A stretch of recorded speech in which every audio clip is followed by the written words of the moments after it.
What's going on, everybody? Sam here with BFPGear.com, and today this is going to be a video that kind of answers a frequently asked question. What's the difference with all the firing modes on electronic paintball guns?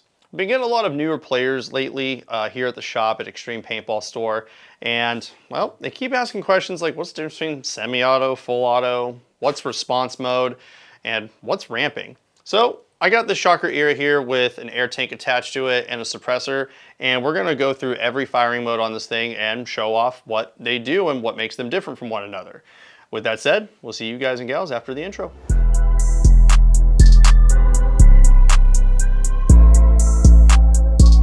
Okay, so I've got the shocker era here, and like I said, we're gonna go through all the firing modes, but we're gonna start off with semi-auto, which is pretty easy to understand. It's just one trigger pull is one shot. To showcase that, I'm gonna turn off the eyes here, and just you'll see that I have the trigger right here, and then it's just so every trigger pull is going to be one shot.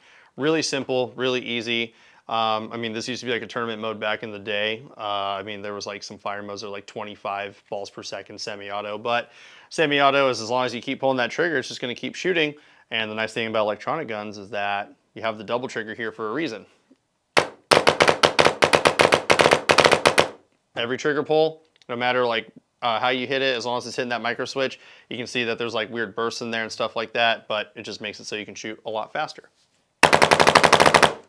So now with semi-auto out of the way, we're gonna move on to the next firing mode. All right. So next fire mode that we have up on the list here is going to be burst fire. Typically it's going to be shooting in 3-shot bursts, but I know on some paintball guns you can program to have them do like 4-shot, 5-shot, etc., etc. But basically every time I pull the trigger, it should shoot 3-shot. At least I think this one does 3-shot, but let's find out. So yeah, one trigger pull is 3 shots, as you can see here. And this can kind of help you get like a little bit of an advantage too, because then if you're sitting here doing the double trigger thing, it almost sounds like you're ramping, so to speak. So, but those are all 3-shot bursts. Now we're gonna move on to the next firing mode, which will be ramping. Okay, so now I've got the shocker programmed into the NXL ramping mode, which is widely used in many, many tournament formats. This is typically the fire mode that a lot of the higher end and tournament grade guns are gonna come pre-programmed in.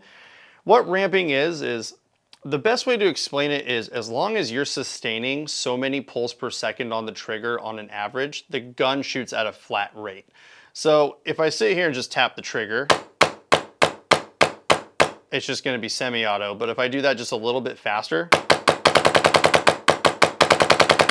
eventually it kicks in and basically starts shooting at kind of like a full auto rate, but it's not full auto. It's kind of a hard one to explain, but as long as you sustain X amount of pulls per second on the trigger, the gun shoots at a flat rate, which for tournament players, this is a great thing because maybe you're right-hand dominant, so you can, you know, get that ramp to kick in really fast by shooting right-handed, like me, for example. It just kicks in right away. But maybe left-handed, it might be more difficult, so I like to try and use one finger, but then I just have to and then it still kicks in. But that's what ramping is. Now we're gonna move on to a fun mode called response. All right, now we've got the shocker out of the ramping mode, and now we're on response, which I consider this to be a cheater mode, so to speak. For those that are coming from airsoft to paintball, this is what you would call binary mode. And basically, to explain this to all the newer players, what response / binary mode is one trigger pulls a shot, one trigger releases a shot. So let me show an example here. Kind of cool. You do like a little 2-step action here, you know? You got to 2-tap your enemies out. But doing this means you can achieve really high rates of fire, especially if you're doing that. But that's what response mode is, and it's a pretty cool mode, but you know, use this one at your risk, because you're going to need a loader that's definitely going to keep up, because you can achieve like 20 plus balls per second with this. Just, I mean, that's 5 pulls with 10 balls, no problem.